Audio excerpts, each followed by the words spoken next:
What is going on, everyone? My name is Andy. Welcome back to another Euro 2024 fantasy video. In this one, it's my team selection for the quarterfinals. So I'm going to show you how the team is looking, my thoughts on whether I should wildcard or just use my 3 free transfers. And if I use the transfers, who will they be on?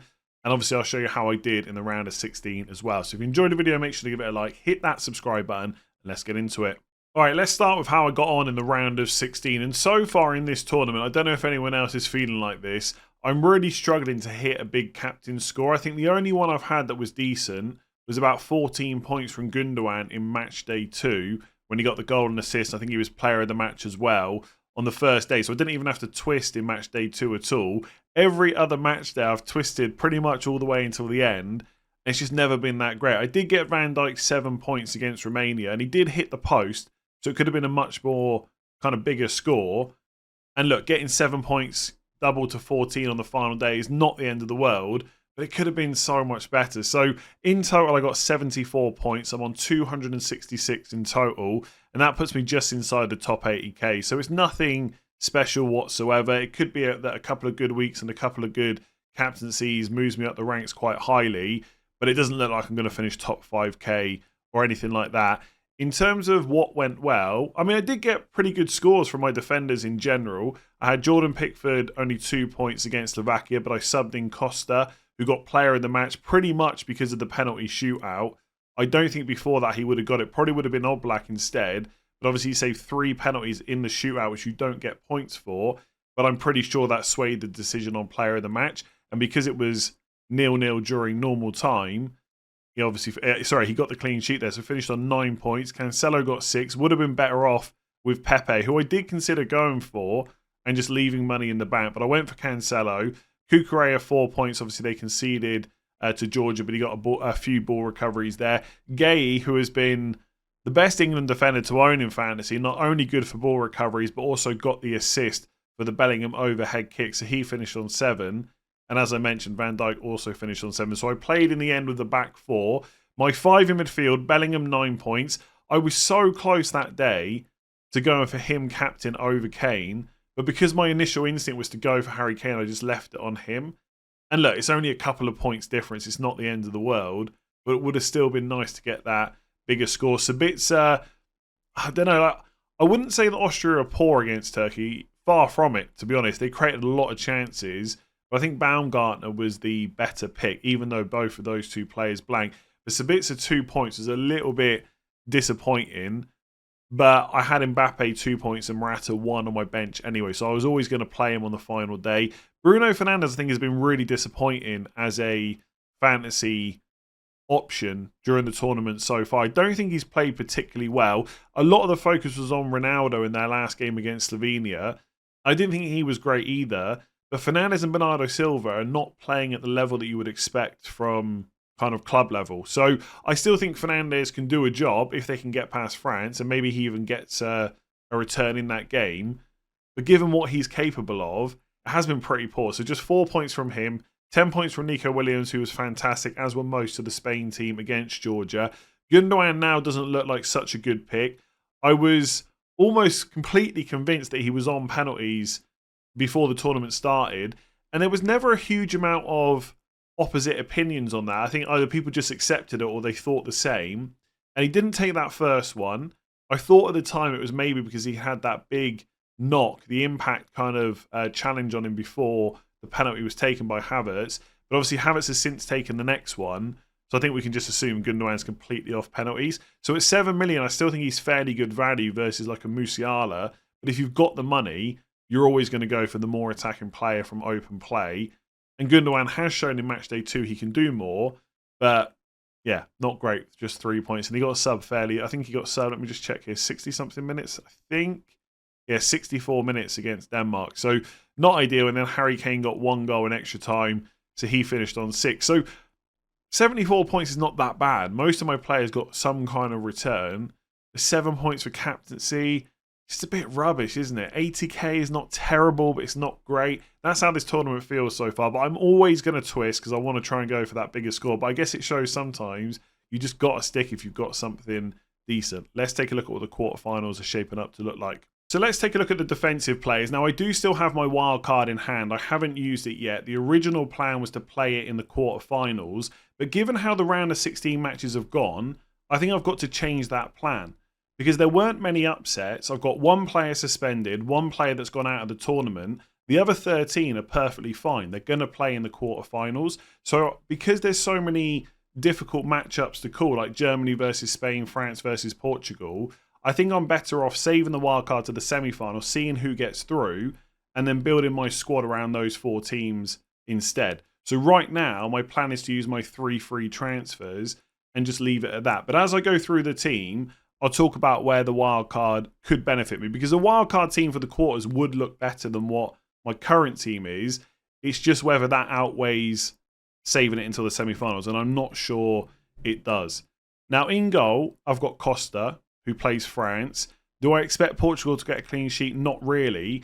But because we've still got players playing on different days, you want to be able to twist. So you want a goalkeeper from Spain, Germany, Portugal, or France, and I've got one. Do I think the French, Spain, Germany keepers are much more likely to keep a clean sheet? Not really. So I'm okay with Costa. And then my keeper for the second day is Pickford against Switzerland. If I could swap that, I'd put Verbruggen in instead. But I don't think that in itself is enough reason to wildcard. Even if you think Switzerland are going to beat England and you'd rather have Sommer instead, I still think England would score. So I'm not really that worried about having Pickford and Costa. Part of the reason that I picked them is because I knew they would play on different days in the quarterfinals. Because in the round of 16, when I was building my unlimited transfer team, I had in the back of my mind that I might want to save the wildcard given how the matches look. So Costa and Pickford, I'm okay with. It could be better, but it's really not the end of the world. In defence, I've got the double up on Spain, Cucurella and Lenormand. I don't think Spain necessarily get a clean sheet against Germany. I think the 4 teams that are playing on the first day, it's going to be difficult for any of them to do that. But if I was building a wildcard team, I'd have one Spain defender. Cucurella is good value at 4.5, can get ball recoveries, gets forward as well. And you do want to back a couple, like 1 or 2 players from the teams with tough games because you want to spread the risk, right? So if Spain were to get through to the semi-finals, you want to have at least one player from them. So Cucurella will be in my wildcard team anyway. So it's only really Lenormand that stands out. And instead of him, I'd rather have a Netherlands defender. So that is another upgrade that I could make. I've also got Cancelo. I do think I've probably got the wrong Portugal defender. It probably should be Pepe instead. Save 1 million, spend that elsewhere, and just get the ball recoveries. But I don't hate having Cancelo. I think the fact I've got double Portugal defence is not ideal. But having one is fine, right? So it's only one extra, similar with the kind of Spain defenders. And it's not like having double Germany or double France is that much better on paper. And on the bench, I've got Van Dijk. So I think having a Netherlands defender is great. Again, De Vrij or Ake are probably better value. They're 5 and 5.5 million respectively. But Van Dijk is a good option. We've seen his set piece threat yesterday. He hit the post, or the day before yesterday, I should say. So I like Van Dijk as a pick. And then I've got Gay. Now, he is my player that's suspended. He's picked up enough yellow cards that he's going to miss the quarterfinals. But that's just a straight swap to Konza, who's almost certainly going to be the England defender that comes in, who's basically the same price. So if I look at the wildcard draft that I came up with yesterday, it had 1 Portugal, 1 Spain, 1 France, and then 3 Netherlands. So I had Ake, De Vrij, and Verbruggen. Instead, and John Stones as well, so 1 England. So instead, I've got double Spain, double Portugal. I'm going to have double England as well, and 1 Netherlands. I think defence is probably the biggest part of the squad that would get the upgrade with a wild card. I don't think the rest of the team would really benefit that much.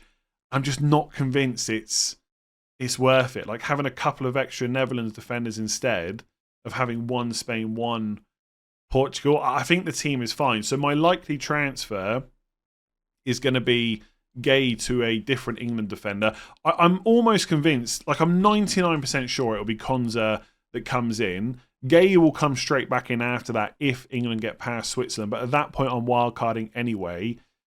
And for the same price, it just makes a lot of sense. If I make a different downgrade somewhere else and I've got more money to spend, I might go for Stones or Kyle Walker instead. But I'm okay with Konza. If there's any word that England might play a back 3 and Trent might start, then I will make sure I can get him into my team. But I don't think that's very likely. That's more hope from me and others, I think, rather than what's likely to happen. But yeah, I think one of my transfers is just going to be Gay to Konza. And yes, I'd like more Netherlands players, but I'm just going to hope for the best. Basically, I think the wild card is more beneficial in the semi-finals than it is upgrading a couple of players in the quarterfinals. So one transfer on Gay to Konza, and that's probably it for my defence. So in midfield, I've got Ilkay Gundogan, Bruno Fernandes, Jude Bellingham, Nico Williams, and then Marcel Sabitzer. Now, Sabitzer is my player that's gone out of the tournament. I'll come on to his possible replacement in a minute. In terms of the midfielders, I'm more than happy with. One of them is Williams. I think he's been great for Spain. He will cause Germany problems, so no issues with him in the team. Similar with Jude Bellingham. Again, I am a little bit biased towards England players, but we know he's going to start. His minutes are going to be great. And even if he doesn't have a good game, like in the round of 16, he can still produce special moments. He's on 2 goals already. I would not be surprised if he gets another one against Switzerland. And then with Fernandes, I don't think he's like an amazing pick or anything like that, but you know he's going to start. His minutes are going to be incredible. If Ronaldo's off the pitch at any point, which seems unlikely, I get it, but if he is, he'd be on penalties as well. And when I put my wild card together, that was the one spot where it could have been one of a handful of players, including Fernandes, if I had more money. So Fernandes, Sané, Saka, for example, Xavi Simons as well is an option too. So I'm okay with Fernandes. So I think those three players are fine. Gundogan is definitely not so good now he's not on penalties, but 7 million is still pretty good value. I guess another benefit of wildcarding would be to spread the money around. So I could free up 0.5 million from somewhere. I could do Cancelo to Pepe to free up another 1 million, and that lets me get Musiala instead of Gundogan. So there is more than just the defensive players that would benefit from using the wild card. But again, is that enough? Is it enough to go for a wild card to get a couple more Netherlands defenders and Musiala instead of Gundogan?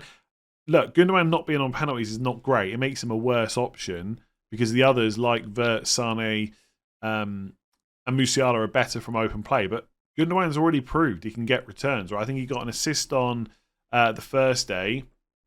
He got a goal and assist on the second one. There's no reason he couldn't get something against Spain. So I don't think he's a terrible pick. He's just not quite as good as before. Now, let me come on to my Sabitzer replacement, and let me be very clear. Right, I've said this throughout the tournament, but people just look at the team and then they comment to say, why are you going for England players? I want to have the maximum amount of England players in my team, even if it's detrimental to my rank. That's just how I want to play it. So my replacement for Sabitzer will almost certainly be Declan Rice, because he's going to play. Right, we saw the shot he had against Slovakia hit the post. He will take shots sometimes, not a huge amount, but it can happen. Ball recoveries as well, and he's going to get good minutes. He'll be on the pitch until that game is finished, unless there's an injury. So my change will probably be Sabitzer to Declan Rice. But I will say, if I didn't have that England bias, whatever you want to call it, I'd probably go for Xavi Simons from Netherlands instead. Given the fact that I'm going to wildcard in the semi-finals, I could go for a punt like Güler as well for Turkey against the Netherlands. I think Simons is where I would go, or Musiala if I could afford it. But I'm going to go for Declan Rice. And I know people hate that, that's fine, but that's going to be my move. That takes me to my 5th England player. I just think that's probably the best way to do it. So Fernandes, Bellingham, Williams, I'm more than fine with. Sabitzer to Rice, I'm okay with as well.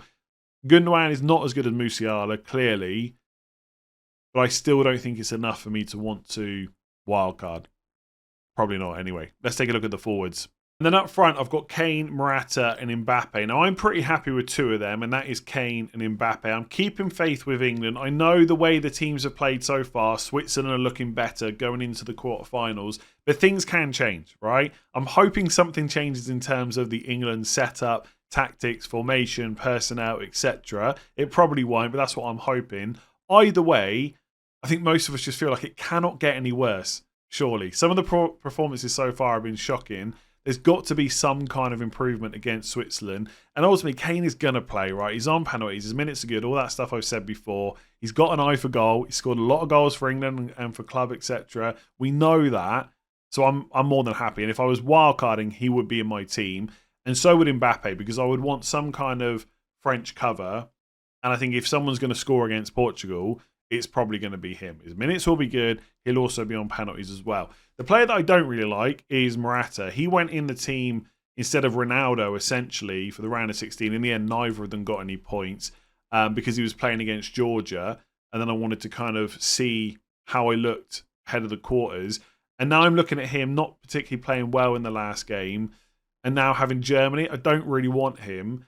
And I've already discussed getting rid of Gay and Sabitzer. I've still got one transfer left. So I'm going to sell Morata to a Dutch forward, either Depay or Gakpo. Now, I know people are already screaming at the screen saying, why are you even considering this? It has to be Gakpo. And I get that, right? He's already scored 3 goals, scored 3 in the last tournament as well. Looks to be the main man for Netherlands. I'm probably going to go for Depay though. I think, right, if I was, I don't know if this is true or not. If this was FPL and there was only a couple of weeks to go, which essentially is what's going to happen here, I'd probably just go for Gakpo as the man kind of in form. But Depay just has decent minutes and takes like all the set pieces and probably is on penalties as well. And he's only 4% owned, whereas Gakpo is sitting at 26%. So for the same price, Depay just feels like a bit of a differential. There's probably going to take penalties as well. And so I'm probably just going to go for him as a punt. I've said the whole way I'm going to gamble in this game. I'm going to go a little bit more punty. This team is fairly template. I get that.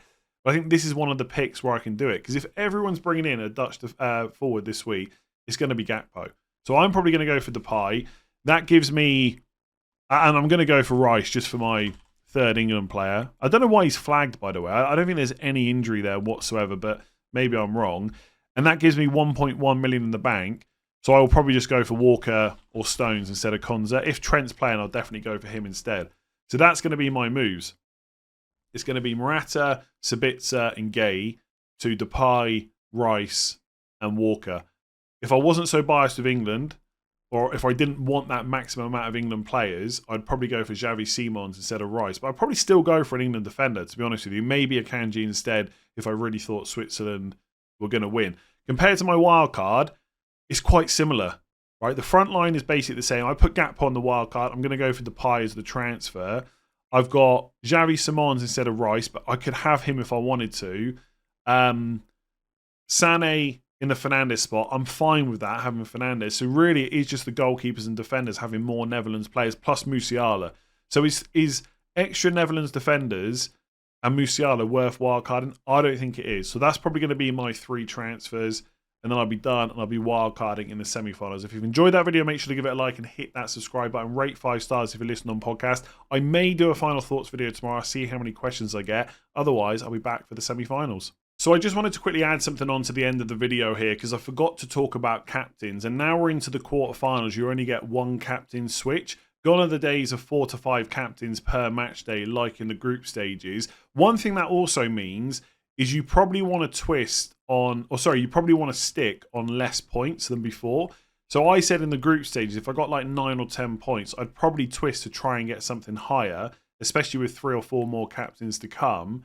But now, if you get like 8 or 9 points on the first day, that's probably more than enough to stick with because you've only got 1 more opportunity to beat that. Obviously, if you want to twist and gamble, you should absolutely go for it.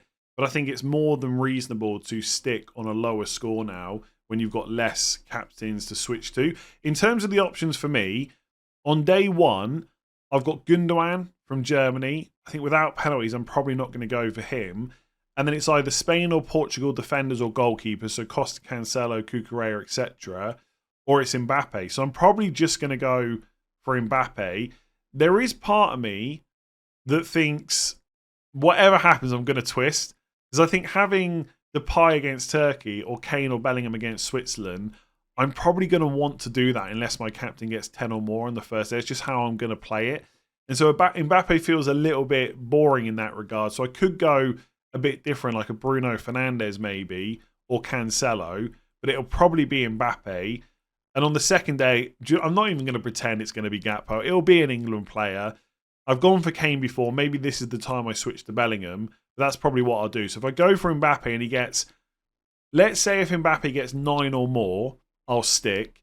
If he gets less than 9, I'm going to twist to an England player. And it's going to be Kane or Bellingham. I'll decide on the day. It's going to be like a last-minute call. But I just wanted to quickly talk about captains because I didn't mention it on the wildcard video yesterday. It's not like it's massively changed. You still get to twist, just only once, right? So I'll leave it there. Like, subscribe, rate 5 stars, all that good stuff. And I'll catch you tomorrow, maybe. Otherwise, I'll see you for the semis.